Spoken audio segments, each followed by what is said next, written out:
Now it's on. All right. And then we're Call the meeting to order. Roll call, please. Liz? Councilmember Singleton, Here? Payne. Present. Campion. Here. Cruz. Here. Howard. Here.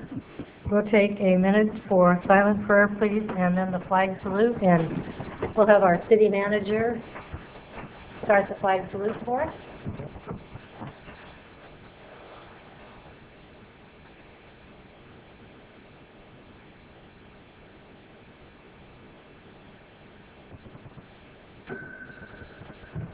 Will you join me in the Pledge of Allegiance? I pledge allegiance to the flag of the United States of America and to the republic for which it stands, one nation, under God, indivisible, with liberty and justice for all.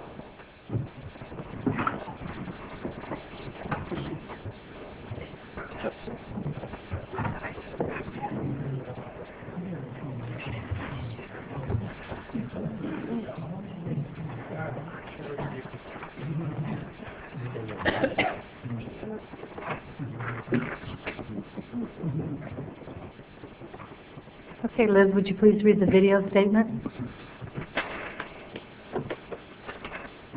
This meeting of the Galt City Council is being videotaped in its entirety and will be cablecast without interruption on Metro Cable 14, the Government Affairs channel on the Comcast and SureWest cable systems.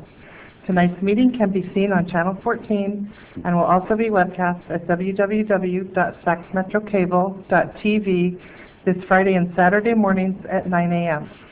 Tonight's meeting can also be seen via live video streaming on the city's website at www.ci.galt.ca.us. A DVD copy is available for checkout from any library branch. Members of the audience wishing to address council should fill out a speaker identification form and give it to the clerk. Please speak into the microphone when addressing council and state your name for the record. Thank you, Liz. Council or staff, is there any agenda approval, additions, and or deletions? E1, brief comment. One, okay.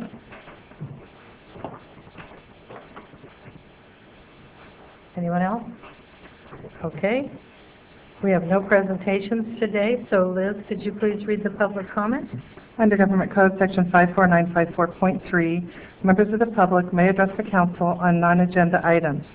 Speakers may address council on agenda items during consideration of the items. Speakers shall restrict their comments to issues that are within the subject matter jurisdiction of the City Council and limit comments to a maximum of 3 minutes. Please fill out a speaker sheet located on the table inside the entrances to the council chambers and forward the completed speaker sheet to the city clerk. Rick Walters?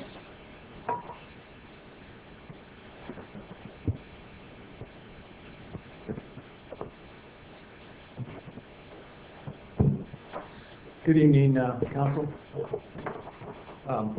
Rick Walters. I would just like to ask a question. If you could extend the time for Public Works 2, 3, and 4. Because I think there's 2 or 3 of us that want to speak up. That's all there is. So I'm hoping that you'll give us a little bit extra time to give you a little bit more than what we can do in 3 minutes. That's what I'm asking. Well, are you all basically going to say the same thing, or are you one group that really has one thing that they need to say? We have different, I believe we have 3 different comment periods. So, I mean, it's going to be based on wastewater, but it's going to come from 3 different areas, I believe. So what I'm saying is we have a prescribed statement that we want to say, and I don't believe we can get it all in 3 minutes. Oh, it's a statement from all of you together. Somebody's going to read it? 3 individuals talking on the subject. It's assuming they're all under 9 minutes, right? 9 minutes? No, that's what I'm asking. If one goes 4.5 minutes, will you allow us that 4.5 minutes? Oh, I see. Otherwise, you'd have to break it up into 3 different 3-minute conversations. Well, what? I may have something that goes 4.25 minutes. Someone may be under 3 minutes. someone may hit 5 minutes or 3 minutes and 38 seconds. What I'm asking from you is to give us a little bit of time because this is important to us. That's what I'm asking. A little bit of extra time. Go ahead. Could you clarify something? You know, each one of you have 3 minutes to speak, even though you're speaking on the same topic. So are you asking this? For example, if you speak and you do 4 minutes, the next person can do 3 minutes. You do understand each person gets 3 minutes. I'm asking, what I'm asking, I didn't know it was going to be this. I'm just asking I'm just you, trying to understand. well, I'm trying to say it as best I can. I'm asking you to extend the time limit for each one of us, because there's only 3 of us here. Okay. And this is a pretty important issue. I mean, I'm saying we may go 4 minutes, we may go 3 minutes and 8 seconds. I don't know. I don't want to be cut off at the pass here. Okay, Is it that hard of a? well, you know, we made a rule for 3 minutes, so it is not that hard, but the deal is, I will allow it, but I will not allow anyone to go over 5 minutes. Fair enough. Thank you. But don't expect this every week. Okay. So, on the information consent calendar, Kurt, you want to tell us about? Just, I thought the report was put well together, and I liked the, basically it was a compliment. I thought the contract was really good, and I thought it was a very good idea to have the agreement recorded against the property so the future property owners. This is an agreement with the property owner at Twin Cities in '99 who will have to maintain landscaping as a result of being in Highway 99 or the Caltrans right-of-way. So I just thought it was very good the way it was put together, and basically want to compliment staff for having foresight to have it as a recorded document so that future property owners are aware of it. That's it. Okay. Move to approve. All righty. Second. Call for the vote, please, Liz. Vice Mayor Singleton? Aye. Councilmember Payne? Aye. Councilmember Campion? Aye. Councilmember Cruz? Aye. Mayor Powers? Aye. And Liz, do you mind please reading them from 2 to 8 so we can vote on those? Okay. We have 8 items. First one, minutes of the special and regular meetings of May 20th. Second, approval of the City of Galt warrants. Number 3, landscape maintenance agreements for frontage improvements at the Twin Cities Road, East Stockton Boulevard intersection between the city and Caltrans and MZ Foundation, respectively. Number 4, disposal of 2 city-owned buses. Number 5, adoption of ordinance number 2014-1, repealing Chapter 9.39 of the Galt Municipal Code, sex offenders' proximity to children's facilities. Number 6, authorize contract amendment number 1 to the agreement with URS Corporation for the Regional Law Enforcement Training Center. Number 7, approval of the City of Galt, approval of the chemical bid award. And number 8, shop local request to waive City of Galt business license for special events. Move the remaining items. Okay, do I have a second? please? Second. Call for the vote, please, Liz. Vice Mayor Singleton? Aye. Councilmember Payne? Aye. Councilmember Campion? Aye. Councilmember Cruz? Aye. Mayor Powers? Aye. Now we're at the City Council office and the strategic plan update.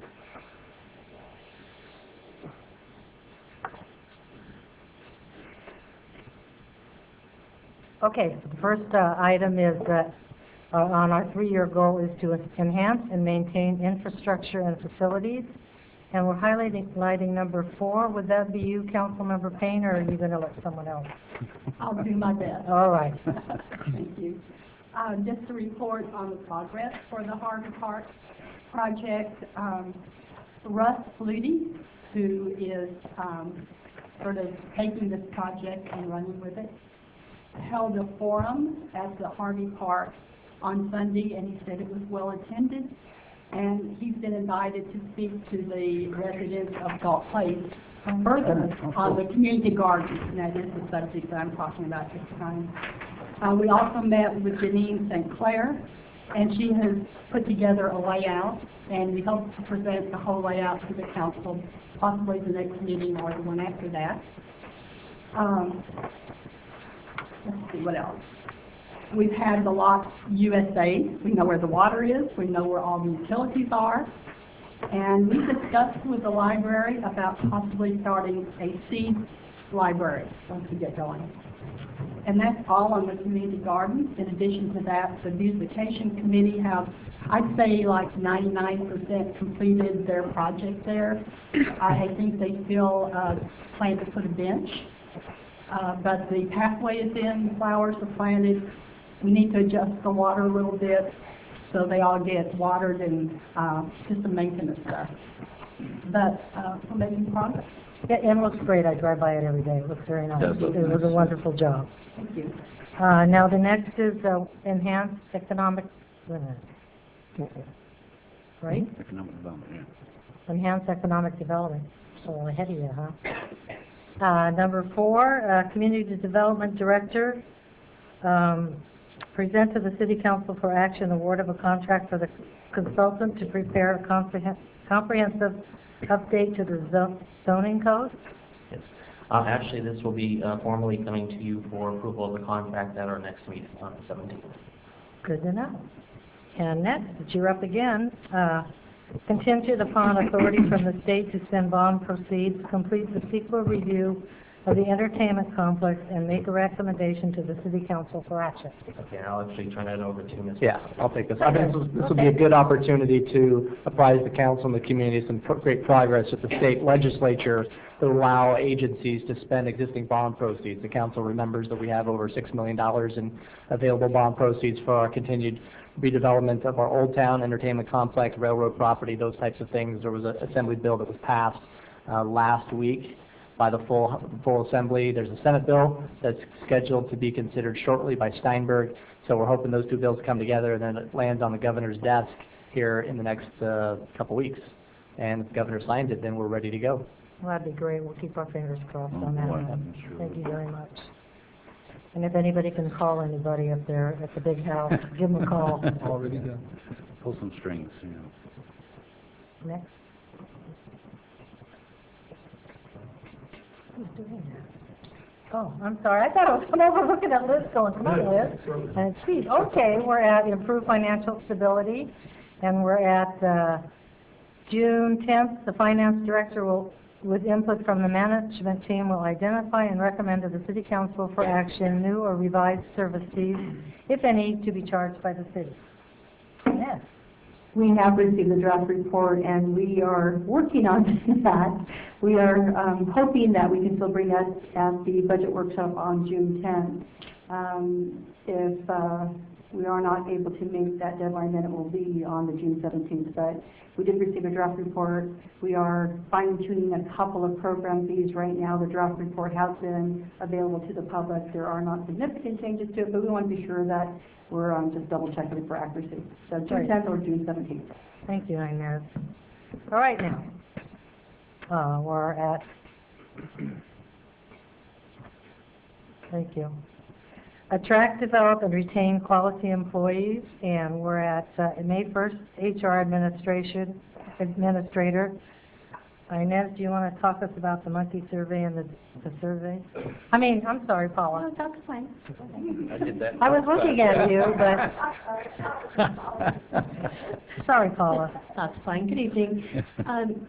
We did conduct the survey, and all of the results have been compiled. We had a really good response rate and a lot of positive comments, some areas to take a look at. And so I'm working with actually Armando, and we're putting a report together for Jason, and we'll give that to the city manager probably in the next couple of weeks. Thank you. Can I ask something real quick? Yes. I know we got emailed some of those results. Is that the same survey? Yeah. I don't remember. Did we get a hard copy of that? I don't recall. No, but I can put one in your mailbox. Would you if please? you'd I like. would appreciate it. Sure. Thank you. I did have a little problem. I don't know why in my emails making them go forward. And Okay, some I'll print strange them out reason. and get them. Thank you. Each of Thank your you. copies. Okay, now we're at enhanced cultural and youth activities. This will be me, July 1st, 2004, City Council meeting. Myself, police chief, working with the city attorney and city clerk with input from the community, will identify the need and define the parameters of a community cultural advisory committee and recommend to the City Council for action. So we're working on getting a meeting done. It's just taking a little longer. Okay. Thank you, Steve. Where are we now? Now we're at Public Works Department, the wastewater treatment plant upgrade project state revolving fund loan agreement.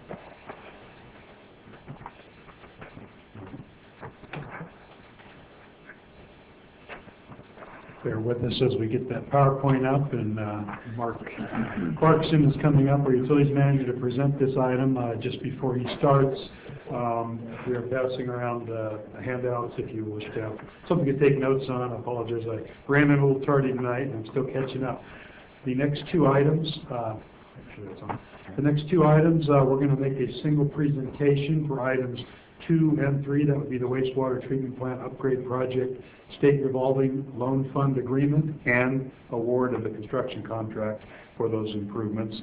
Under a single presentation, we would ask that you ultimately consider them separately. If, however, item 2, the SRF loan authorization, is not approved tonight, we would ask that you then defer approval of item 3, which is the award, in that the first item is necessary to fund the second item. So we're moving from baby steps to giant steps forward here, and this is the point in time where we've sort of had guidance in the past, and now we're ready to start taking the large steps forward to making commitments of significant amounts of city funding, which will ultimately result in wastewater fee increases to pay back loans. And with that, Mark, why don't you walk us through this presentation? Mayor, Council, as Stephen has said, this is big money time. We've been working on this project for a little over 2 years, 2.5 years. I've been before you multiple times on this. We decided to bring this together because, as Steve said, we can't have one without the other. They have to go hand in hand together.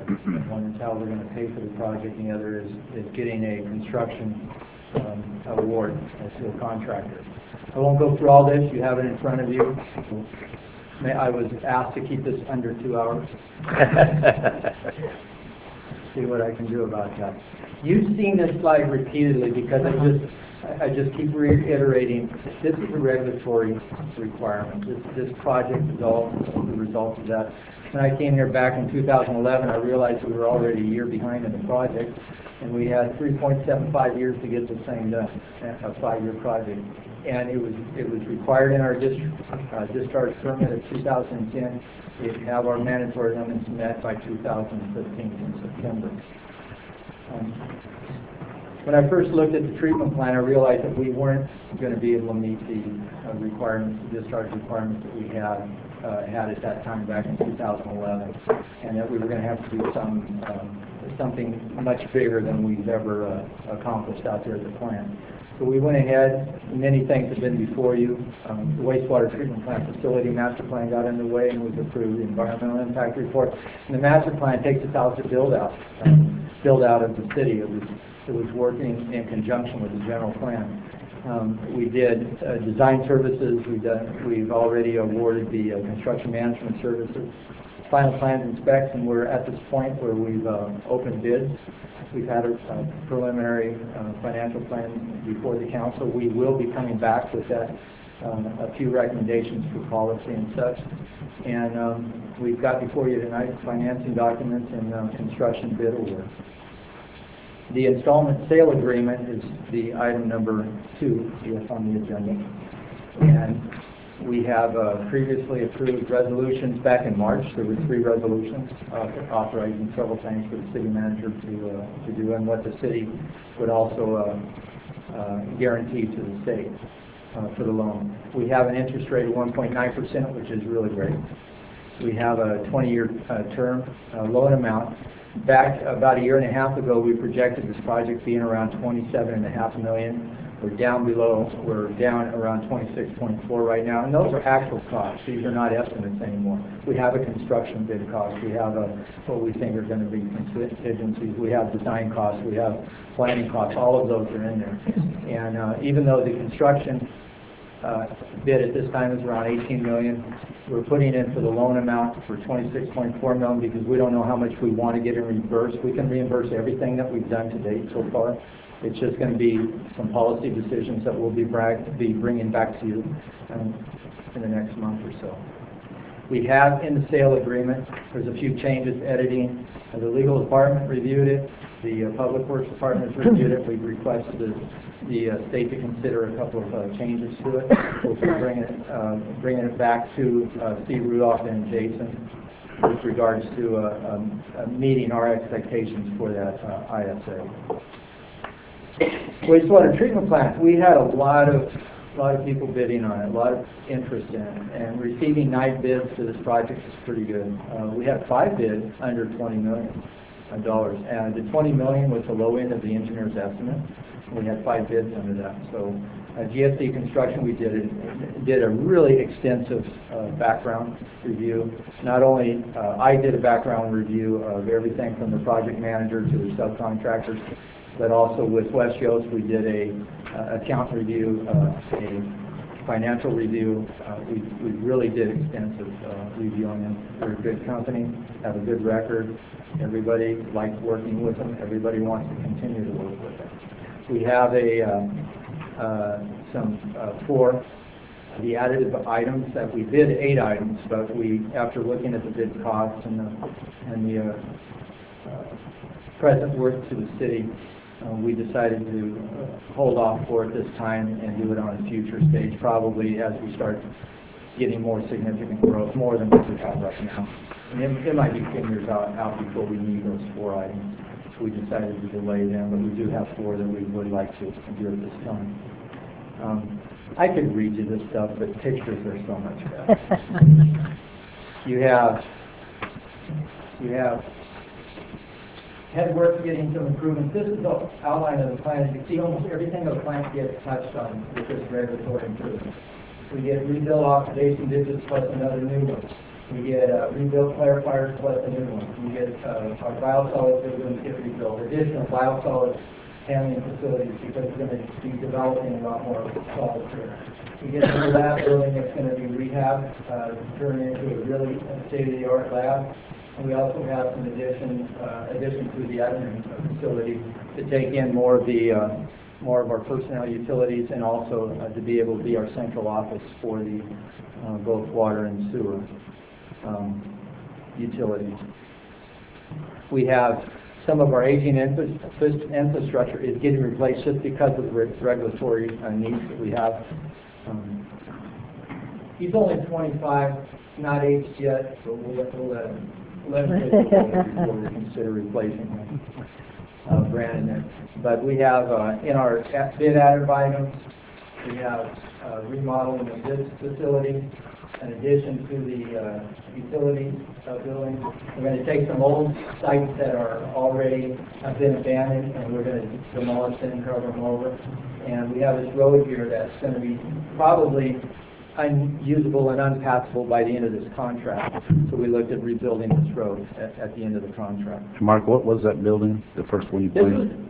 This was original. It was built back in the 1980s, early 1980s. It was the main building for the wastewater treatment plant out there. And over the years, carpenters went in here and did something, electrician, no permits or anything, went in and did stuff. And over the years, that's what we've done, and it just kind of turned into a ops building, plus it has MCC equipment in there, electric. They put a little lunchroom in there, and with the lab, so we're doing lab samples right where we're eating lunch. Okay. Thank you. I could give more details. No, that's fine. You did good. And so one of these bid additive items is bringing that building completely up to code as far as energy efficiency, electrical, heating, ventilation, laboratory, making it sanitary the way it's supposed to be, a lab's supposed to be. And it will act as a lab not only for the wastewater plant but also the water system. Right now we have 2 labs, and we're going to combine them down into one. Instead of rebuilding 2 labs, we're just going to rebuild it. That's a good thing. Thank you. Yeah, it just makes it more efficient. Makes sense, yeah. Next steps, we're going to bring back a financial plan to you in a few weeks. That will set precedents and some policy for the wastewater rate study that we're going to have to do to set up to pay back the loan that we're going to be applying for, or not applying, but be executing on the ISA. We won't be making our first payment for about 2.5 years, so we have a little time to get these rates in place, a little time to make policy. It won't be like I've been in here and expediting all of the planning and the design and everything. That won't happen over the course of the next couple of months. We can take time, we can look at our policy decisions for the financial, decide how we're going to pay this back and what assumptions we're going to have during the payback period. So we'll have time to do that, and we'll be well ahead of that curve. Hopefully we'll have new rates in place well ahead of the first payment that we'll be due in about 2.5 years. So it'll be around January 1st, 2017 before we will have the first payment needed. And then we'll be meeting our improvements online by September 2015, and that's where we're at. I do want to comment. Almost everybody except Marcus has been involved in helping this project move forward. Besides the council, Steve and Jason, all of Public Works, all of the field staff, consultants. It's taken a big group of people to keep this thing on schedule and to keep moving it, and we are still there. This is a big step right now because there's big money going to be involved that we're obligating, and we also have a contractor, a terrific contractor, ready to go out and implement the schedule that we prepared in the contract document. So I'm here for any questions. Okay, council, would you like to public comment first and then If I may, one more comment, as the public may wish to speak as well. We are asking you to take a little bit of a leap of faith here in authorizing moving forward with this commitment to a loan amount that is yet to be finalized. In fact, the loan amount on the SRF loan will not actually be known until we complete construction, because they will lock in the final construction costs, including any contingency actual amounts versus theoretical amounts. And then at the end of the construction period, we will lock in the final loan amount and get the final payback schedule. But assuming that we go up toward the maximum that we're asking authorization for, we're looking at about $1.6 million a year in debt service for paying that back. The interest rate is attractive. We think it probably will only go up from where we are. We're actually 1% lower than the last loan, and I think the city felt that was attractive at 2.9%, and we're a full percent below that. So we are recommending that we proceed along the path that we've charted. We have until June 22nd to award the contract. So if there were questions that needed further answers to your comfort level, we have one more meeting before that deadline. The issue is we only have 60 days to award, or the bids become void, and we would have to go out and rebid the project. And whether or not we see more responsive bids would be yet to be found, and our concern is we need to get this contractor moving if we're going to make our September 2015 deadline, and we've got a lot of work ahead of us. So we're asking you to take that leap of faith, even though we haven't completely defined what the final rate impacts would be. We gave you some brackets and we did the workshop, and we'll be refining those. The numbers are coming down as the dollar amounts come down. The numbers will come down, and we're going to bring back some additional options for final consideration, hopefully in the second meeting in July or possibly first meeting in August with those final recommendations. So with that, we would entertain any questions council would offer for them. is council okay with public comment first, or would anyone like to speak first? You look like you I have questions. Okay, well, we usually will do the public comment then. Okay, so Al Baldwin?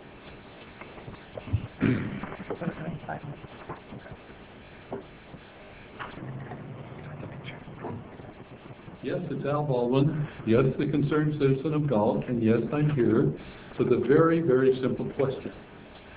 I've been asked, I can't answer it. I'm sure they're scared to death to ask you because they don't understand it. If we go $1.6 million a year, and we don't know for sure if that's the right figure, how much would it be to the citizens right now if it did happen to be $1.6 million? That's the big question. Would it be on top of the sewage bill that we're paying now? And after 20 years, would it come off the sewage bill we're paying now. I've never seen anything come off of anything, but if it did. And can you be very transparent and very simple in explaining this? There's a lot of people out there, this is mumbo jumbo, we don't understand it. As simply as you can. If I went in to get a loan, how much interest, how many payments for 20 years, is it distributed, in this case, over the whole Galt?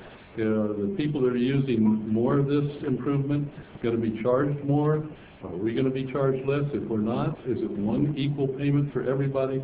A lot of these questions, I know it sounds mundane to you people, but to a lot of us old fogies, it's very complicated to us, and we're voters too.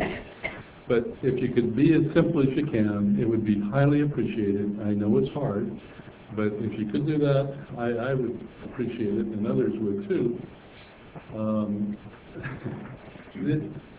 Is this just a simple loan to upgrade the plant, or are we going to be paying for this for the rest of the whenever, even if the loan's paid for and as inflation takes over, we're still going to be paying a fortune for it? One time I heard $23 a month, maybe more. But is that everybody going to pay $23 a month? Or who uses the most water in Galt? That's a simple question. Who does? Is it the homeowners? I doubt it. Is it the business people? I think so. But maybe we could get a percentage of that and maybe make it very transparent to a lot of people who uses the most water in Galt and who's paying the most in payments. Is it going to be evenly distributed? I said that already, but you know, these are questions that they're simple to answer and maybe not to figure out, but if you could just go with the one figure and do it, and if you come down, that's even better. Yeah. But just come up with some kind of figure. And the public statement from other people, I don't think we've ever had a public meeting, because this is a major $26 million or more. This is major for this town. So the more public you get involved in it, the better it'll be if you're transparent with them. That's all I have to say. Thank you very much. Thank you, Al. Rick Walters?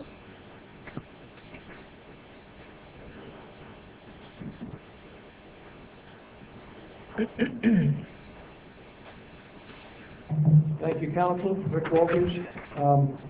All the time, for the last 10 years, all I've heard from city officials is the fact that you don't have enough money, so you have to raise our rates. That's all you've been doing. So then I started to sit down and see what actually, do any of you know how much money that you might collect within the next 20, 25 years? I know it's a hypothetical, but how much money do you think the wastewater is going to collect? I don't think there's one person here that can give me that answer. But I've tried to do the best I can, and I came up with an answer. So I'm going to tell you. 2005, 2010, the sewer upgrade money for the UV and filters, we collected $10 million. That $10 million was supposed to be used to pay that down, not for other projects. You can't borrow money for one project and pay off another one. It's illegal. You can't do that. Have you done that? I don't know. I suspect you have.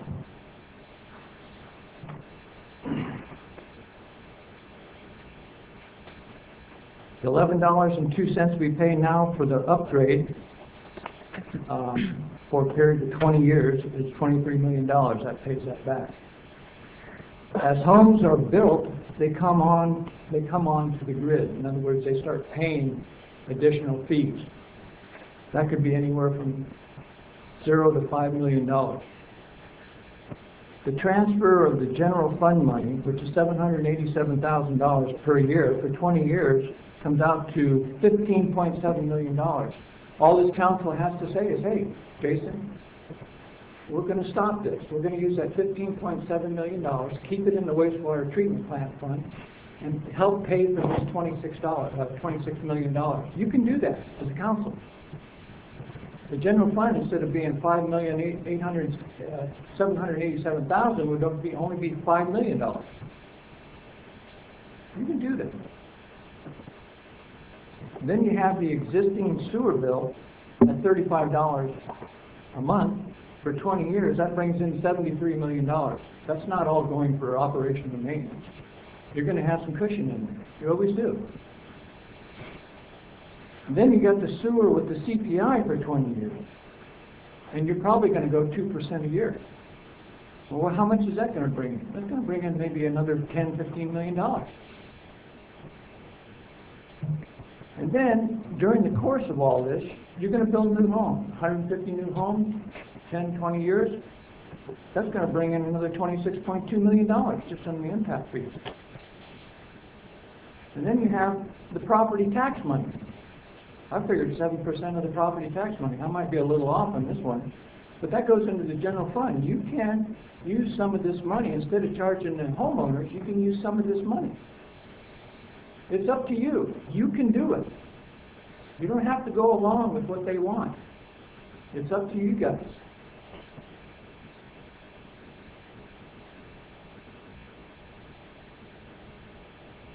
So what's the total that I've come up with? It's pretty impressive. Between $200 million and $250 million between 20 and 25 years. And you're telling me you don't have any money in wastewater and that you have to charge us a fee? The other point that I believe is happening is you're using this as expansion. This is an expansion project. And why do I say that? Well, let's go to the documents, your own documents. And it says, all liquid stream treatment structures, headworks, oxidation ditches, clarifiers, contact basins are in good physical condition and all operate well. There is adequate space between structures to add new facilities, and the site has been master planned for, guess what? Expansion. That's what this is about. And it says it in your own document. Phase 1, feasibility study 2005, right here. Then you go into your master plan. And one of the criteria on this is the ammonia and nitrates that you want to get rid of. This is your big deal. It says here, the wastewater treatment plant oxidation ditches are capable of removing adequate amounts of ammonia and nitrogen at the current flow rates because the treatment process was designed for higher flows and therefore currently has extra volume within which ammonia and nitrates... Mr. Walters, your 5 minutes are up. Thank you for your comment. It's been 5 minutes? It's been 5 minutes. Sorry. Well, you need to explain expansion. Please do that. You got enough money. Jim Clausen.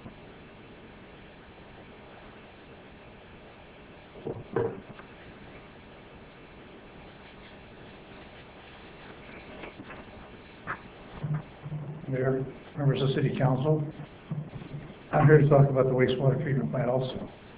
The first thing I'm going to ask you to do is rescind your vote that you voted on for the 20-year option 3.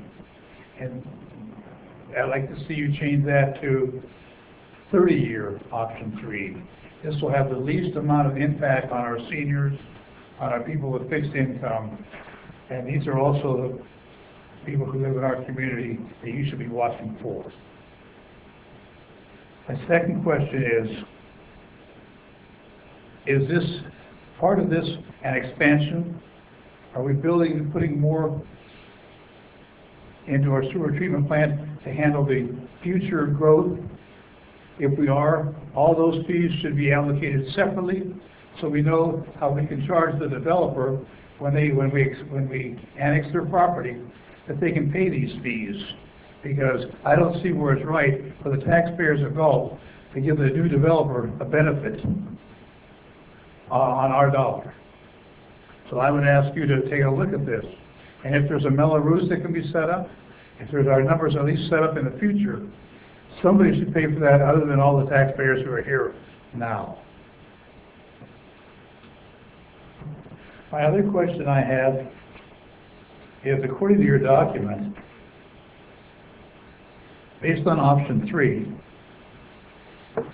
that for the first 5 years, or 4 to 5 years, you will use capital reserve to help offset the cost, the gradual increases. And then after the 5 years, the money will then go back in, money will then start going into your reserve again. My real question is, on this loan, are you borrowing more money than you need so you can pay out the reserve now, which isn't fair? If that money, after we take a loan to build our construction, the rest of it we don't need. That's like taking out a loan for a car that's twice as much money. I mean, it doesn't make sense. So we need to be careful and don't pay out the reserve. If you got extra money and you've taken the loan out, buy down. Put that money on the bill you started with.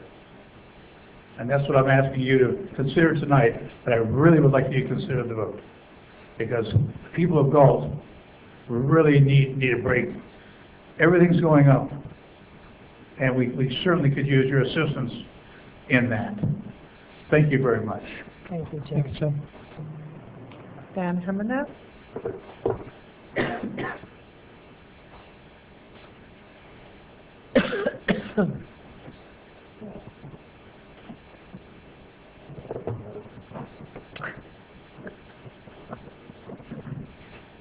Dan Jimenez, and I live in the city. You know, I for one don't have a problem to pay for my fair share of the wastewater treatment plant upgrade. I don't have a problem with that at all. What I do have a problem with, I don't think I should be asked to pay for the expansion part of it. Let's not kid ourselves here. This proposal has a lot of hidden agendas to it. I know that it's been a dream for some of you council members and the city manager to have more rooftops and expand the city as much as possible. But it's unjust to require the current citizens to pay for your dream. If you want more capacity to the wastewater treatment plant, don't add that extra cost into our backs. Doing the right thing would be to find another way to fulfill your dream. If you really read and study this proposal, common sense will lead you in the right direction. When you took office, you took an oath to look after the current citizens' interests. You now have the perfect opportunity to do so. Sending this proposal back to be reworked to the Public Works Department and the city manager, it's not unreasonable at this time. Because after all, they work for you, they work for us, not the other way around. Thank you. Thank you, Dan. All the speaker sheets I have. Okay, and then there was all the speaker sheets. So, council, Mr. Campion, I hear you have something you'd like to say? Yes, I agree with a lot of the comments, and I think that there are a lot of questions that need to be answered. And I agree on, in particular, on the issue of, what is the plant's capacity now? What will it be after this?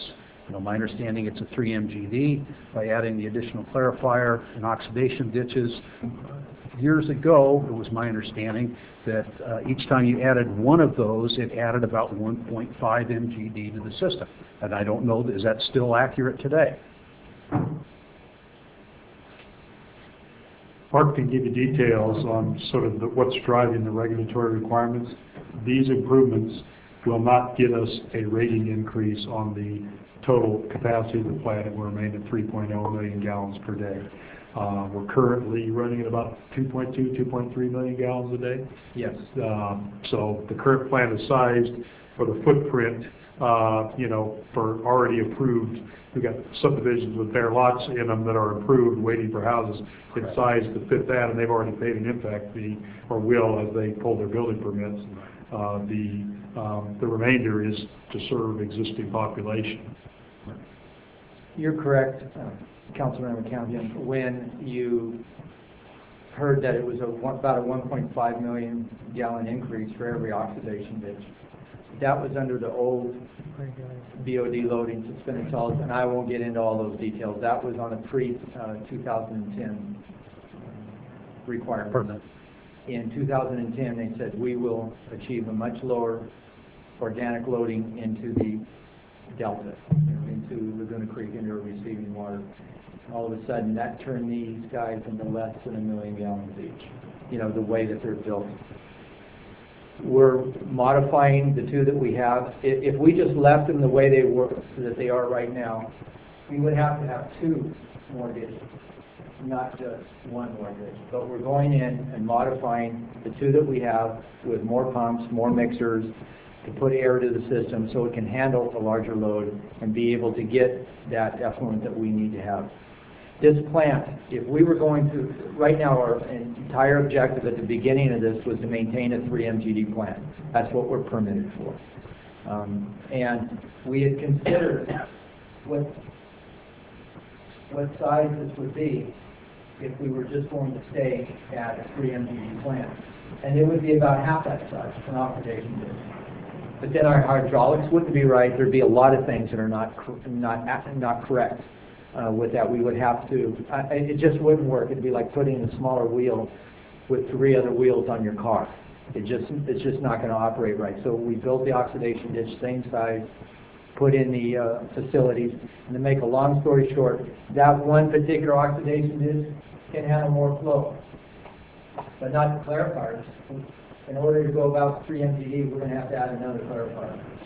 We've already done those calculations. To get to 3 MGD? We can get to 3 MGD with this system. We cannot go above 3 MGD without a couple of modifications, and we definitely would need, I keep pushing the wrong button. My brain was only set for a few minutes, not 2 hours. Really, it wasn't set for 2 hours. We would need another clarifier to go above 3 MGD. And what would that take us to? If we added another clarifier, we probably would be around 3.5 MGD. Maybe 3.7 right in there. But that clarifier is about $4 million. So we're not looking at doing that under this time. And maybe this is based on old and bad information, but on old and bad information, but my understanding was that the plant was designed at 3 MGD to accommodate a population of 30,000 in the city. Does that still hold true today, or has that changed? No, that's probably correct. Probably a little higher than 30,000. I have a real concern then, because we're talking about a significant annexation right on the horizon that would take us above 30,000 and therefore exceed the 3 MGD. I mean, that's a real issue. And I don't know why that would not have been considered, or how is it being considered, because you have existing vacant lands in the city, maps approved, and now we're looking at a significant expansion of 450 acres, and I don't know how many units are out there. I don't know, Mr. Stewart, maybe you could comment on that, but I know that there's a fair number of units. We don't have the exact plan in yet, but we're looking at probably about 1,400 to 1,500 units.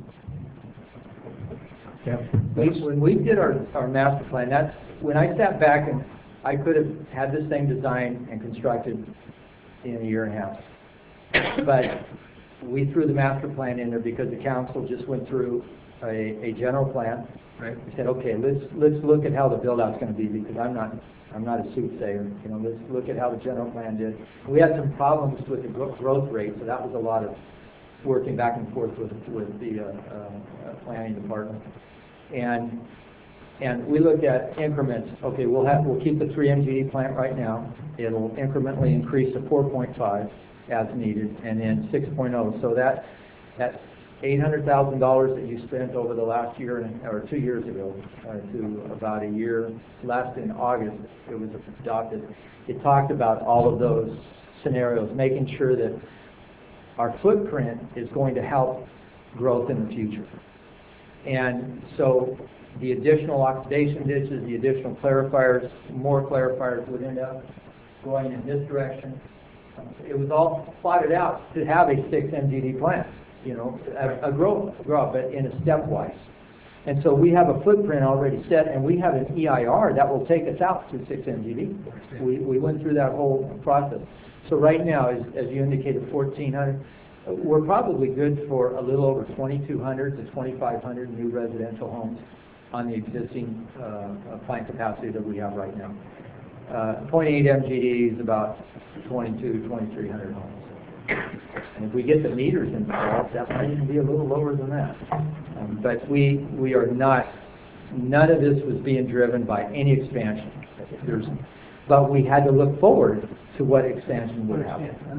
And so we did that. I think what the people that were commenting, I think what their concern is, based on what is being done today, how much does the future user benefit?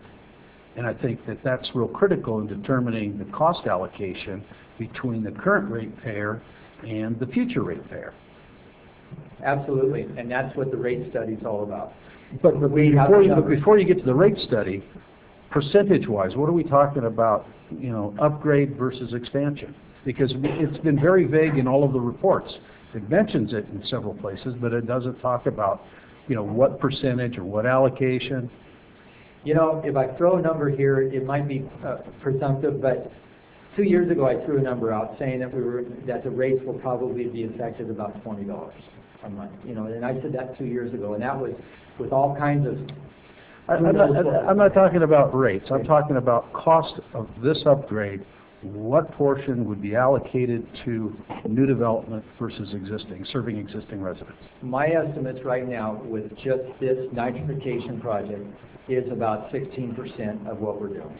That's what my estimates are. We have to do more detailed estimates. We have to hire a consultant that's going to run all kinds of iterations, grab the design costs, grab the construction costs that now that we have them, put them in play and say, okay, how much of this is for that remaining 800,000 gallons that we have at the plant. But so none of what we're doing today would be beneficial once you did to a 4.5 MGD expansion? Or are you going to be duplicating or less than duplicating? I mean, I think that's the real concern that the residents have. To go to 4.5, we would have to add another oxidation ditch and another clarifier. Maybe I could jump in here and just, when Mark was pointing at the new proposed oxidation ditch, he said, if we were just trying to match our current capacity, that could be a little smaller, maybe half the size. Those are the incremental costs that would be attributable as we go through the rate study to future development and future sewer impact fees, future connection fees. Well, I would even think that current impact fees are going, if there's going to be surplus capacity, because there is going to, he just said there was, I don't know how much, I think that needs to be part of the rate study itself. And it ultimately is. So we're being a little cautious, which may be perceived as, you know, trying to duck the issue, but until some study of minimum, you have to sort of look at it, if you sort of did the no-growth alternative, if we were strictly planning for existing development today, that already exists, the plant was assumed, and some of the approvals have already been given for subdivisions, so we would normally throw them into the mix even though the houses aren't built yet for the current plant capacity. And then we will look at, okay, if we were never going to build another house, what would be the minimum cost that we could meet the requirements with? That becomes the base that current users should pay. Then anything we do, a larger oxidation ditch, if only half of the clarifier capacity is needed, but we need to build a whole clarifier now, you can't build half of something, then we would attribute that extra half to future development and would not ask the current ratepayers to pay for that. That would go into the connection fee for future building permits, and they would bear that cost. Now, we have to front-end that, but we don't have to ask our users to pay that. That's part of, we have some impact fees currently available. If and when Eastview or other developments like it go, every house they pull is going to pay a connection fee, and we would use those revenues to pay back that increment. 16%, could be 20%, you know, until we do a finite study of those final costs. Now that we have a final design proposed and final bid costs, we can now do that study.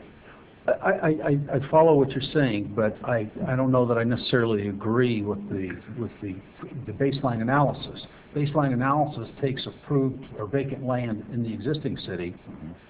They would pay the rate what everyone else in the city is paying at the time the home is constructed. Correct? Correct. Okay. But plus an impact fee. Well, when they connect? yeah, they all have to pay the impact, but not an adjusted future impact fee. Well, That's where the... At the time the building permit is pulled, whatever the fee is. Okay, then it becomes an issue of when do we determine it's appropriate to increase the new impact fee to address future needs for expansion, correct? Yes, and our recommendation would be at the same time that we adopt the future rate increases that we're talking about, we would also adopt that new impact fee, and that will be studied at the same time.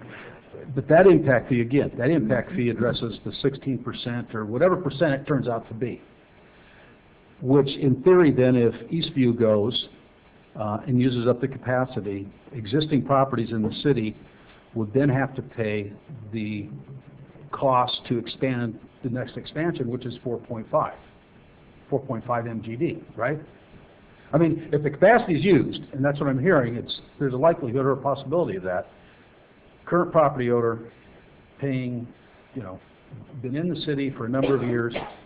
I mean, is that a possibility? Well, it is. The current practice and my understanding is policy direction prior to my watch is that it's first come, first served, that we don't pre-sell our capacity. So if Eastview jumps ahead of other existing entitled development and pulls those permits, then they will pay the permit at the time they pull those permits, and they will get that first capacity. We will be, part of the impact fee is to collect enough money that when those first 2,000 units bring us to capacity, that there's enough money to build that next phase of improvements. And if 2,000 units go in 3 to 5 years, then we'll be building something more in 3 to 5 years. If the economy trickles along and they build a couple hundred units a year, it may be a decade before we reach that threshold. It really depends on the economy, which we can't predict accurately, obviously. But we set our fees appropriately, and then as time passes, the fees are indexed to an inflation index so that time doesn't hurt the amount of money collected in terms of present value. When this does come back on the financing, I would like to have a very detailed understanding of how the allocation to new development was done and the reasons for it. Because I think that's the biggest concern here, is how much of this is usable for future and how much should the ratepayer be paying under the state mandate regarding nitrates. And unfortunately, one of the slides I had for this presentation was revisiting the financial plan, or the preliminary, because after the meeting, we took your comments and we went back and redid a few numbers. We looked at what the impact would be of a 2% growth rate versus a 0.5% that we had. When we looked at a 2%, it dropped the rate from $69 down to $61. So it's a significant increase, but who's going to predict that? Well, we're going to sit here when we're doing the rate study and develop a policy and say this is what we're going to expect, and hopefully every couple of years we'll look at it and see and make sure that it's what we want. That was an issue I was going to raise, is that I think that I don't want to wait every couple of years. I think on an annual basis, as part of the midterm budget or budget update, that should be something that's looked at, is what has been the growth rate and what revenues have been generated in terms of new connections that could offset the estimates that were made, because the estimate, like you said, it's 0.5%, which is 35 units a year. I did just real quickly looked at the budget, preliminary, or the budget that the council received for the next 2 years, and I don't know if I'm right, Jason, or not, but what, about 50 units for the first year and 120 or so the next year? Is that about right? That's about right. About right. And then I looked at the CIP, because that takes it out 5 years. So I didn't have the background. So I'd like to at some point get the data on the assumptions on the number of units. Yeah, because I know that far exceeds what these are, and on any annual basis, 120 units versus 35, which is the base assumption. You're talking, potentially $300,000, $400,000, $500,000 a year that could go towards the debt service and offset the cost to the ratepayer. So I think that's something, as a policy, this council should consider, at least on an annual basis, based on, what was constructed, what revenues were generated, and how do you offset that to the ratepayer. I understand that, and what you have is our commitment that the intent would be that we annually would be looking at rates, and part of that is going to be growth. Those first ones in the chute are going to be funding that initial 16%, to use that number, and that's not the final number. And then the next growth beyond that will be funding a whole other set of another $20 million worth of upgrades that we require, to use a guess number again. The intent would be that if growth exceeds whatever assumption we make, 0.5%, 2%, sure, pick a number, that when growth exceeds that we would not implement, if let's say we had a planned 8-year transitional rate where we increase it a little bit each year rather than all up front. If growth exceeds that and the revenue need isn't there, we would defer raising those rates. Well, you could either defer it or put it towards the debt service as a prepayment. I mean, either way. You can do a number of things. Either way. Yeah. And those decisions would be made in real time rather than using guesses or estimates, using our actual, what's our fund balance, where are we on our debt service fund that we'll be building to repay this $1.6 million a year or whatever the final amount is. And if we're ahead of the curve, we certainly wouldn't be recommending increasing rates. Part of this, however, is we've already spent $5.5 million getting to this point today, before we spend the next $19 million. And a big chunk of that is intended to be replacement reserves on the collection system and other things. And we've sort of already front-loaded that, and we would encourage us, and part of what we'll bring back is some recommendations regarding replacement reserves and reserve policies, much like the general fund reserve, where we need to earmark and set aside so that we're not burdening future generations to fix aging infrastructure that should have been sort of pay-as-you-go. I think that exists today. It always exists in every municipality that I'm aware of, but you don't want to blindly not fund your future. I think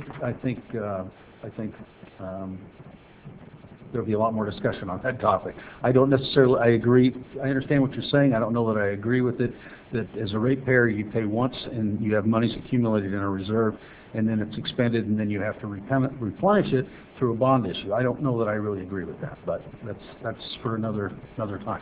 And there will be a detailed presentation as we go. There will also, for the public's benefit, you're not adopting any rates tonight. If approved, you would be committing to move forward with the loan and awarding the contract, protecting your bid prices. We will be bringing back the rate studies, a preliminary updated financial plan to you within the next month and a half. That would not be setting rates either. That would be fine-tuning some of the options and recommendations that we discussed, and some additional information was requested. There will be a formal Prop 218 full-blown public hearing process.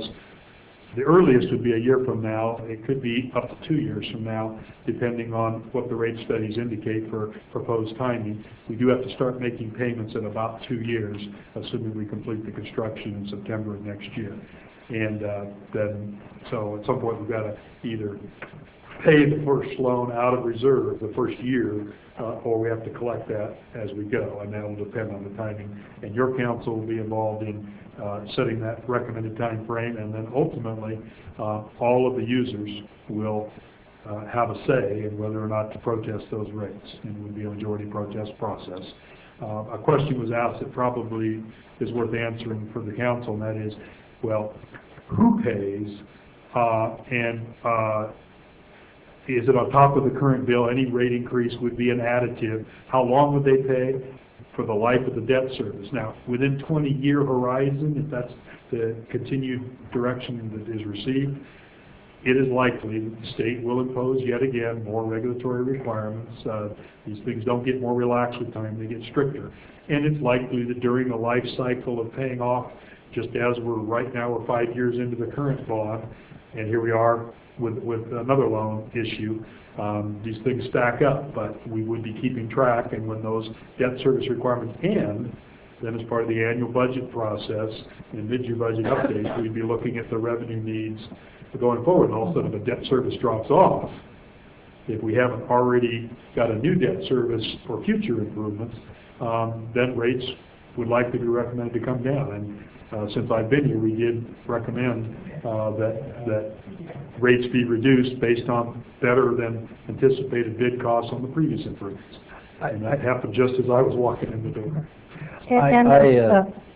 I see your point. I disagree. I mean, you know, if you have this rate stacking, I would rather see the lowest possible rate being stacked than a higher possible rate being stacked, because you don't know how long it's going to be. You may or you may not have another rate increase due to a state regulation where we have to do improvements, but I would certainly look at a lower stack rather than a higher stack, and that goes to the 20-year versus the 30-year, which I agree, 30-year stack. And I hope that, you know, when we bring something up here to council, it isn't like the first time we've all talked about this.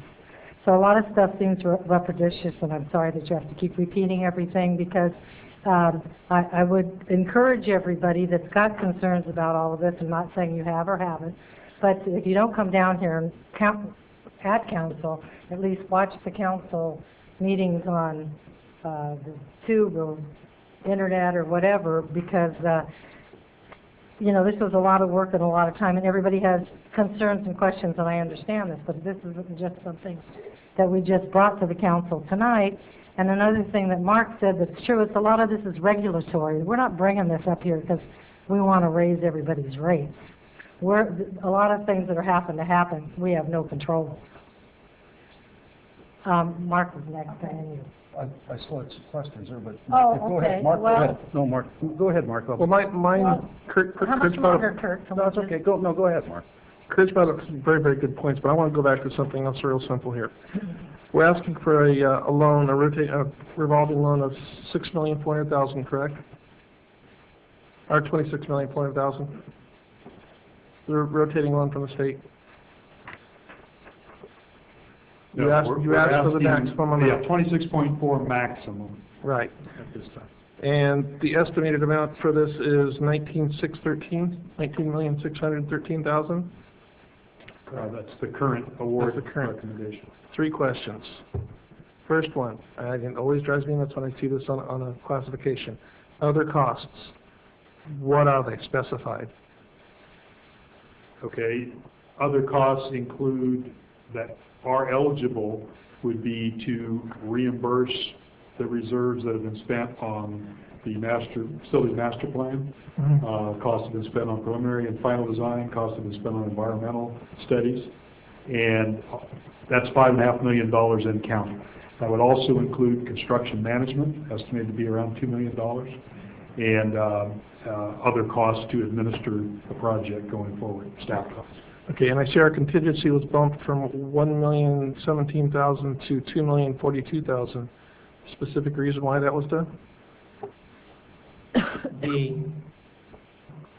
The state, when you look at the contingencies, there's construction contingencies, there's some engineering contingencies. We still have, construction management is part of this whole process, and we don't know what kind of, you know, we have a not to exceed, you know, award that was given back in February, and we're hoping that we won't exceed that, but there are contingencies that are connected with that.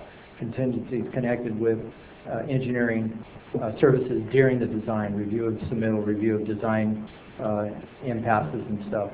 And so the contingency that we've requested to the state was a little over $2 million. Okay. There's $933 or so thousand contingency just set aside for construction, and then there's those other contingencies for administration, construction management, and such like that. If we go in right now, I'm requesting just a 5% contingency. The state allows 10% for construction. I don't believe that we're going to hit the 10%. So I've asked for the council just to give a 5% for construction contingency. But over the entire project, we were looking at a $2 million contingency for all of it. Go ahead. Is in the contingency, is the reserve amount in there? It's, Or where's the reserve amount? most of what we've spent today is reimbursable. We still have to decide, the council will have to decide, we're going to bring recommendations, but the council has to decide what we want to pay back to our reserves. When we first started this project, we had a reserve of about $9 million. Now we're down to about around $4 million. No, I'm referring to section 4.18 reserve amount. That's in the installment sale agreement. It says that there's a lesser number here, but it looks as though 10% of the principal amount of the obligation, which would be $2.6 million, and maybe I'm misreading this. I don't know, is that part of the loan fund, or is that part of city existing reserve funds? We are required by the SRF to put money aside to pay for an entire year of a payment. Right. That's And that's the reserve that they're 1.6. 1.6 million. Is that in the contingency? Excuse me. That is all part of the financial plan that we have to bring back to you and say, how are we going to put this reserve? There's two reserves. There's a reserve for the SRF, for this SRF, and for the past SRF that we just had back in 2010. Too specific, Yeah. I think your question is, are we borrowing money to put in reserve? And the answer is no, we'd have to use existing city funding. Okay, so yeah, there's two reserves. The city has to have their own reserve, and then out of the loan proceeds, you have to maintain one, the lesser of the two, 10% or 1 year of annual debt service, correct? Correct, and that has to be set aside as basically a default reserve. And you can't touch that. My only question was that included in the contingency? And it doesn't sound like you've gotten to the point where you know whether it is or not. And No. it gets to semantic Okay. of which contingency. If you're talking about, I sent you an email with a revised Right. breakdown.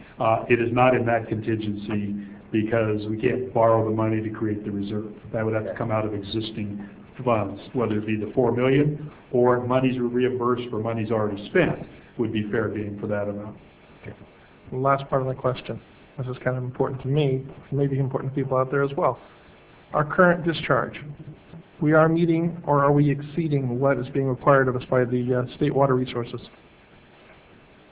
as far as the clarity of the water? We are meeting our discharge requirements that we have up through 2015. In September 2015, they become more stringent. That's due to the increase in the nitrogen and the arsenic, correct? To the increased reduction that they're Right. going to require us to do. And from what I understand, the next thing up is manganese and copper. So this is basically a revolving thing we're going to be going through for the next 30 or 40 years, if I understand. So to point fingers, we're pointing fingers that way. Yes. You know, I sat down back when this project first started, and I was thinking how much the cost to the city on an annual basis for regulatory issues, and the bonds that we've had, or the loan that we'll have here, the laboratory sampling, all of these things. We are well over $3 million a year for regulatory, if you amortize it out. It's an incredible amount of money, especially for this requirement that we have now. When the TSO happened, I did look at going back to the state and arguing it.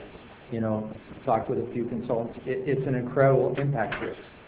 Sacramento is now going through the same thing. Have you seen some advertisements from Sacramento? They are going to have to meet these same requirements, and they're going to spend like $2 billion on their plan. Sacramento's so far behind us, it's not funny. But just to give you a little levity on this one, when I was back in D.C. and I was talking with Congressman McNerney, I brought up the plight that we're dealing with here. And one of the things I told him was, I'll tell you what, when you come out in August and meet with the city manager and I'll give you 2 glasses of water.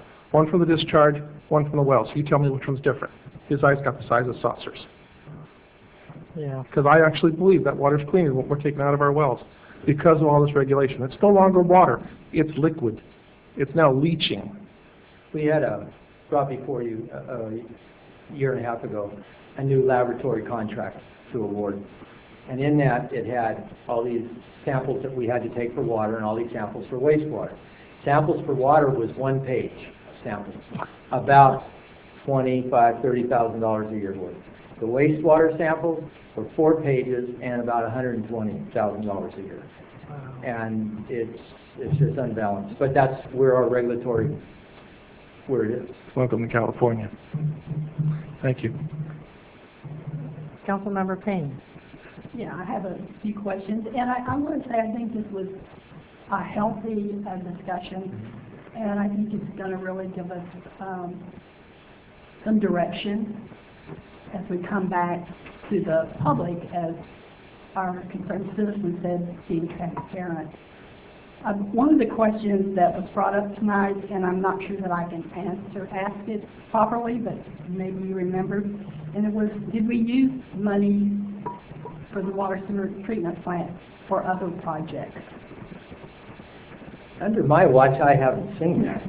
I mean, I've only been here 2.5 years. We had a housing reserve when I first got here, a little over $9 million, and some of that reserve was monies left over from a previous project, an estimated project. And we had thought that this next level, we wouldn't exceed that $9 million, but we definitely have. But other than that money that was in the reserves, I don't know of any money going from the enterprise fund somewhere else, not in the last 2.5 years I've been here. I want to defer this to Jason. He's just been quiet over there. You know, you really need to put me on a timer for 3 minutes. And then we can go through this. I don't have But that. that's it. I don't have that many questions. Another question is, have you varied in your predictions from the city's general plan, our projection of growth? 7.5%. Yes, the projection of growth that was in the general plan that was adopted a few years ago had this line coming up like this, and we saw the growth rate really down in here, and we mediated between the planning staff and our consultants. I mean, we even came back to you, asked for some more money because the money was spent trying to define that, and so we kind of took we split the baby and took it. But are you exceeding our planned growth from our general plan? I came here, it was 2.2 MTD 2.5 years ago. Right now it's 2.2 MTD. Nothing has changed. It was 2.2 the year before I was here. We have seen no growth.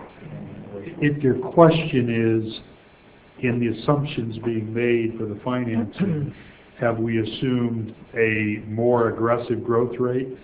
No, we think that the general plan growth rate is unobtainable in the reality that we live in, that you just can't build that much commercial and industrial and housing in the 2030 time frame. In fact, we're in the process of studying all of our impact fees and trying to make them more realistic. Part of the problem with an overly aggressive growth rate, that brings good things to the city, but also requires you to build all the mitigations within that 20-year horizon, which means your impact fees have to go sky high. And if you don't have the growth, then you've created high fees that were unnecessary. Typically, you look at about a 20-year capital need, growth need.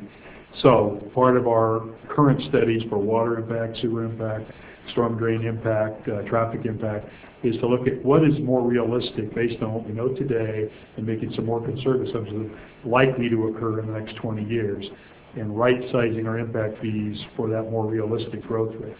The current assumptions that are built into this are well below what the general plan growth rates would call for, because we think it would be malfeasance to propose a 3 to 5% growth rate and count on that, and then we wouldn't have money to pay the loans back. And I've watched cities and districts go bankrupt as a result of overly optimistic growth assumptions. City of Stockton is struggling with that today as we speak.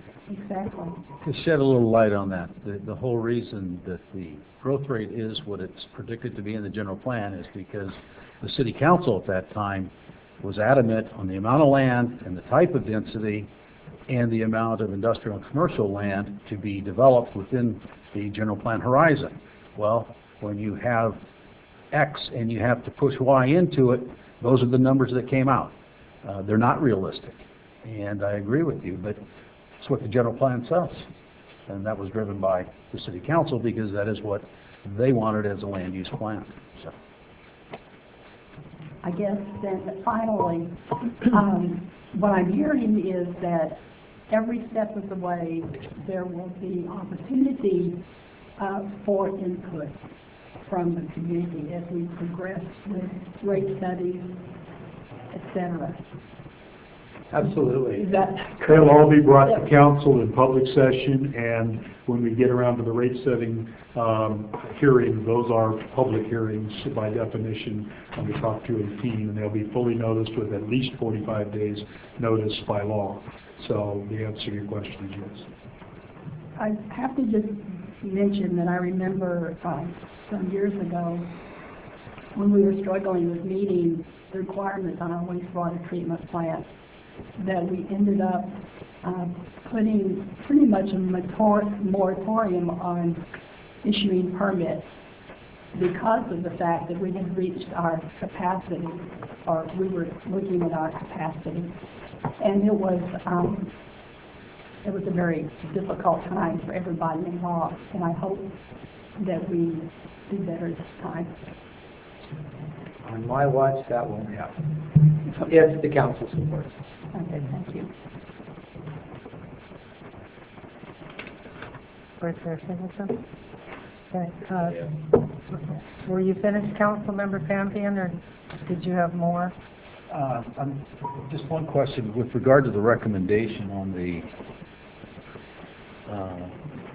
first item, which is the treatment plant upgrade project state revolving fund loan agreement. Couldn't hear me. It doesn't specify in the motion. It just talks about the ISA agreement, which is attached. That agreement, and I know we got correction on this, is for 30 years. If I vote in favor of approving moving forward with this project, is it going to be based on a 20-year loan tonight? The answer is yes, and based on prior council direction, we've requested that they modify this to a 20-year loan package. They gave us the draft based on the new, it's brand new 30-year opportunity, right. And we're not sure exactly where the miscommunication occurred, but when they sent us the draft, it was a 30-year model, and we've asked them, based on our last direction for council, to revise that to a 20-year. Yeah, I just want to make sure council's fully aware that it is 20 instead of 30. What we agreed on the last meeting we had. Yes, you did. Yeah, I didn't agree. We know that. No. Just bringing up that it was voted on. Okay, we're through with that then, and we're going on to subject 4, the authorization of task force. Are we there? I would request a motion. Okay, sorry. And again, we're recommending that if item number 2 is not approved, that we pull item 3 from consideration, and that they have to go together. Oh, okay. Okay, so would you please read item 2, Liz?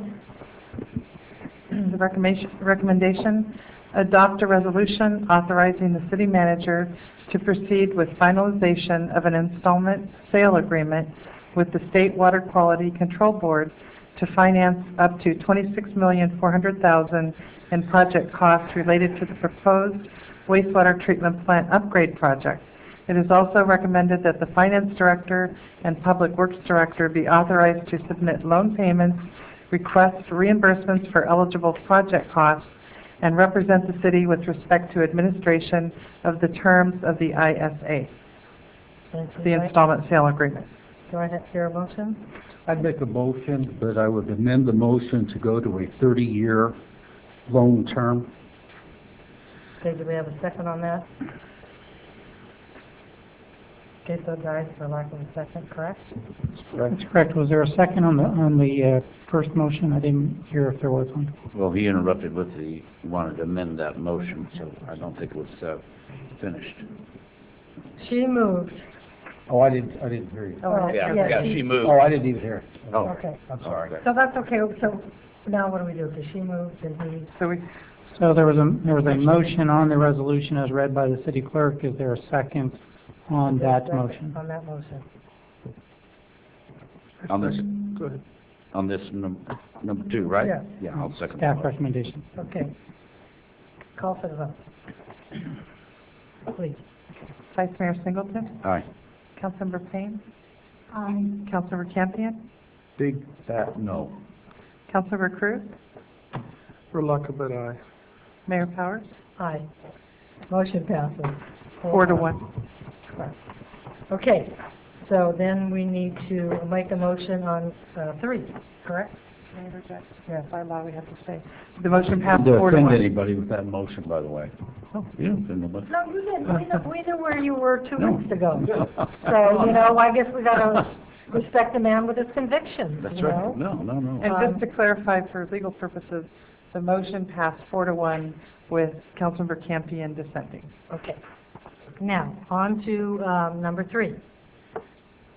Would you like to read that one, please, Liz? Adopt a resolution authorizing, number 1, the city manager to execute an agreement with GSC Construction for construction of the wastewater treatment plant upgrade project in the amount of $18,672,200, which includes additive bid items A1, A2, A6, and A8. And number 2, a supplemental contingency amount of $933,800 to address unanticipated construction issues. And number 3, an appropriation of $14,391,000 within Fund 7, wastewater, with new offsetting loan revenue in the same amount for the wastewater treatment plant upgrade project. And number 4, authorize the city manager to execute contract change orders within the approved contingency amount. And number 5, the Public Works Director to file a notice of completion upon satisfactory completion of the improvements. Do I have a motion? So moved. Do I have a second? Second. Call for the vote, please, Liz. Vice Mayor Singleton, Aye. Councilmember Payne, Aye. Councilmember Campion, Aye. Councilmember Cruz, Aye. Mayor Powers, Aye. unanimous. Okay, now we're on to number 4. Who's going to take this? But I think your 2 hours are about up, so I'm just... So that was Mark's 2 Oh, hours. okay. Steve, are you done with Well, this is, I believe, our last item tonight, and it's sort of unfortunately been a perfect storm here. This is also related to the wastewater treatment plant. We're requesting authorization of a new task order, number 3, to our previous existing master task order agreement with West Yost Associates. And this will be to prepare for the next regulatory set of hurdles. When these improvements are completed, we will be at the point where we have to renew our 5-year permit for the operation of the plant. And the recommended task order 3 will start the process to develop the waste discharge permit application and the various studies that will endeavor to minimize the impacts from any new permit requirements. And we're trying to be proactive and get started on this so we can thoroughly study and vet what we see as the emerging issues of concern, in the hopes that we can minimize future requirements with the new permit that we issued for the subsequent 5-year period. Okay. Any questions? I do have one quick question. Okay. Okay, would you reiterate why it's important that we do this at this time? Well, we're required, if we're going to continue to operate the plant, to 6 months prior to the expiration of the current permit, which would be, it'll expire in September of 2015. So by March of 2015, we must submit a new waste discharge application and with all of the data that's required in its binders of information to obtain consideration of a new permit. Our experience has taught us that the better job you do up front with thorough studies, will minimize the potential for crazy permit requirements to show up. And I use the term crazy in quotations because some of those seem to be somewhat questionable as to their legitimate needs. But we are where we are in the regulatory environment, so we recommend that we take the offense and thoroughly study in advance the known issues of concern and emerging issues as they become identified over the next year and a half, and be prepared for that with a thorough application. I'd rather spend money on the front end on studies to minimize millions being spent. I'd rather spend hundreds of thousands on a study to minimize millions of dollars of future requirements. Would you say you're trying to be proactive? Absolutely. Thank you. And we all do cringe every time we see these amounts of money. It's not like we take it lightly, but we do understand that there's some things that have to get done, like you said, or nobody will be flushing their toilet real soon. I mean, the truth of the matter is. So do you mind reading this one, please, Liz? Adopt a resolution to, number 1, authorize the city manager to execute task order number 3 of the master task order agreement with West Yost Associates for development of a report of waste discharge for the wastewater treatment plant in an amount not to exceed $533,212. And number 2, authorize a project contingency not to exceed $53,321 to address unforeseen issues that may arise in preparation of the report of waste discharge. And number 3, authorize the city manager to execute task orders within the approved contingency amount. And number 4, authorize a special appropriation of $280,000 from the Fund 7 wastewater unappropriated fund balance to cover costs and contingencies associated with task order number 3 totaling $655,000. Do I have a motion? Motion accept. Do I have a second? Second. Call for the vote, please, Liz. Vice Mayor Singleton? Aye. Councilmember Payne? Aye. Councilmember Campion? Aye. Councilmember Cruz? Aye. Mayor Powers? Aye. Okay, now we're going to adjourn the Galt City Council meeting and convene to the Galt Successor Agency. Roll call, please, Liz. Excuse me. Board Member Singleton? Here. Payne? Here. Campion? Here. Cruz? Here. Powers? Here. No public comment, Liz? I have no speaker sheet. Okay, the information consent agenda calendar. Do I have a motion to approve the minutes of the May 6, 2014, Move to accept. and the successor agency warrant? Okay, Councilmember Cruz has moved to accept. Do I have a second? Call for the vote, please. Board Members Singleton? Aye. Payne? Aye. Campion? Aye. Cruz? Aye. Powers? Aye. Now I'm going to adjourn the Galt Successor Agency and reconvene to the Galt City Council. And we're at the city clerk's report. That would be you, Liz. Okay, just a couple of reminders tonight. On June 8th, the Kevin Todd Memorial Golf Tournament at 11 a.m. at the Dry Creek Golf Course. Call the police department for information. On June 10th, excuse me, we have a budget study session here in the council chambers at 2 p.m. June 11th, a Parks and Recreation Commission meeting at 7 p.m. in the council chambers. June 12th, our Planning Commission meeting at 6:30 in the council chambers, and that takes us to our next city council meeting. Thank you, Liz. Comments by staff. We'll start over here. Anyone? We are pleased to report that we did get the Twin Cities Road roundabouts and Highway 99 overpass and on and off ramps open. That's the good news. It's still a work in progress to finish up the landscaping and the artwork and some of those features. Probably the bad news part of that is as a requirement of opening that ahead of having the signals completed at Fermoy, they have required that we close the in and out access on Fermoy until the signal turn on, which we had hoped would be this week. As of this afternoon, we were updated by Caltrans, and that turn on will not be allowed until next Tuesday, which is the day before Walmart's grand opening. So we will have a lot of folks out there from Caltrans and others to get those signals turned on a day before Walmart's grand opening. Great. Thank you very much.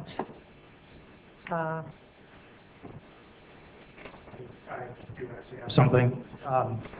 Just wanted to make council aware of a training that will be going on the market grounds on Sunday, June 8th. J&M Displays will be having a technician course. We'll be setting off fireworks. There'll be 2-inch firework shells. So if you hear a loud boom from that area, they're doing that. It's during the day. It's from 8 a.m. to 4 p.m. Just wanted to make you aware of that in case anybody had any questions regarding it. Thank you. Thank you, Armando. Jason? Steve? Just a reminder, we have a special meeting tomorrow morning at 10 a.m. Okay. Councilmember Campion? This morning I went out and drove on the roundabouts. Just didn't know that wrong. Hey, you got out of them? Oh, it was fun. You made it. It was fun. Awesome. Yeah, I do too. They were very smooth, no confusion for anybody that I was Great. You weren't doing the assembly limit, were you? Was that? You weren't doing the assembly limit. I see that. Councilmember Cruz? Want to hold off on me until the last because of all this neat stuff? You want me to just jump right into it? Jump right into it. Jump right into it. Well, as all of you are aware, I went back May 7th and 8th and 9th for meeting with federal representatives on behalf of the city. Amongst those items mentioned were meeting with the Department of Justice in regards to both law enforcement and the PAL program, the Police Athletic League, or Activities League, sorry. They've changed it. Got a lot of good input and a lot of sources of income for that, so I'm hoping that that'll give us something to work with. One of the other things I did was talk with both Senator Feinstein and Boxer's offices. One of the biggest things brought to their attention was our issue with wastewater and the ridiculous way the state's going about regulating things. Among that, let's see what else. We're going to have Congressman McNerney out here in August. So one of the issues, again, we'll be dealing with our wastewater issue and why, if the federal government can help us in any way, shape, or form as far as additional funds. Hey, it's a shot in the dark, but we go out there and take a shot at it anyway. That's what I've got. Well, I think on behalf of all of us, we want to thank you for going there and representing us. And on behalf of myself, I want to thank you for taking over for me at Police Week when I wasn't able to attend. I did forget about that, I'm sorry. Vice Mayor Singleton? I'm good, thank you. Got it all turned off and ready Yeah. to roll, huh? Well, Okay, yeah. and Councilmember Payne? Well, I want to brag a little bit about Shop Local and Gail Weber, who is out in the audience, who has been a driving force for some of our activities. And she is has put together a package that we're going to visit the merchants, hopefully all the merchants in Galt, and they'll get a sticker like this that says shop, can't read it, it's upside down, Galt Shop Local, to encourage people to keep the dollars here.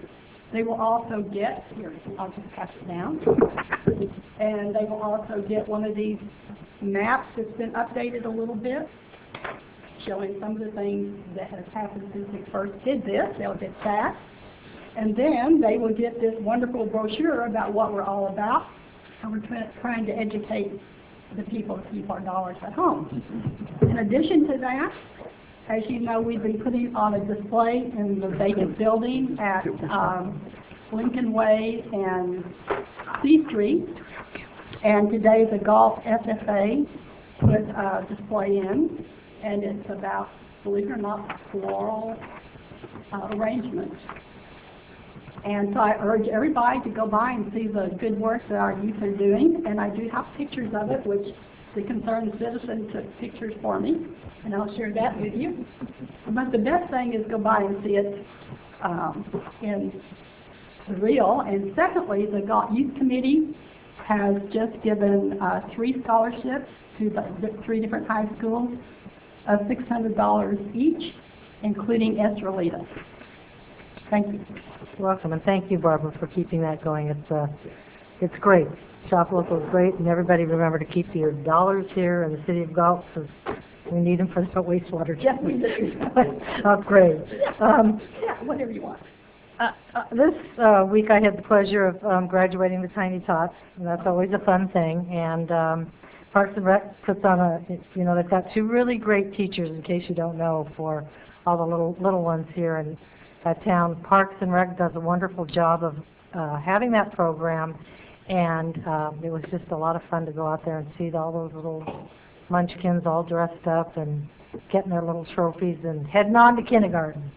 So with that, I'm gonna, what? One more thing. Okay, one more thing. I just glanced out there and I see our fire department, our police department that just completed a safety day on the 31st. Oh, And want right. to thank them for their time in trying to teach our young people how to stay safe. Stay safe. And you asked me to remind you that you need to bring something to council for the next meeting?